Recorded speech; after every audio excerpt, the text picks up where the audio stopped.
Tonight, we're looking at the economic side of immigration. Oklahoma benefits from immigrant business owners and workers in more ways than one. News 4's Nick Camper tells us how newcomers boost the state's economy and how they can continue to help in worker shortages. Nick.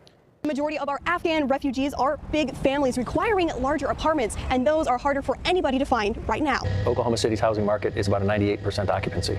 So we have not done enough as a city and as a state in our affordable housing. Yeah, guys, the AG told me that Chinese and Mexican crime groups are now working together, and Oklahoma is at the center of that. I caught up with the AG on his way to the airport before he got to Washington, D.C. tonight.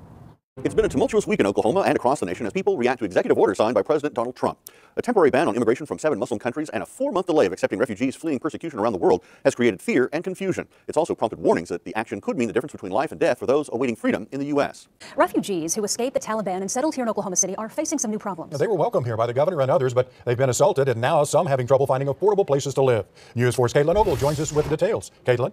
Now to your news happening on the border. The governor of Oklahoma will soon be sending Oklahoma National Guard troops to the Texas border. This comes after Governor Abbott asked for resources to respond to the crisis there. Today, Oklahoma Attorney General Gentner Drummond joined a 23-state lawsuit claiming the Biden administration is creating a crisis on the border. KOCO's Abigail Ogle is here now in studios with details of the suit. Abby, so what are they saying is the problem with the current policy?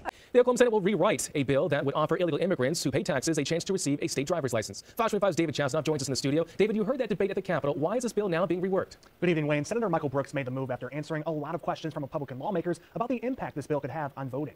Immigrants represent billions of dollars in buying power here in Oklahoma. The conversation often focuses on southern border crossings, but there's also a need for blue-collar work that newcomers are willing to fill.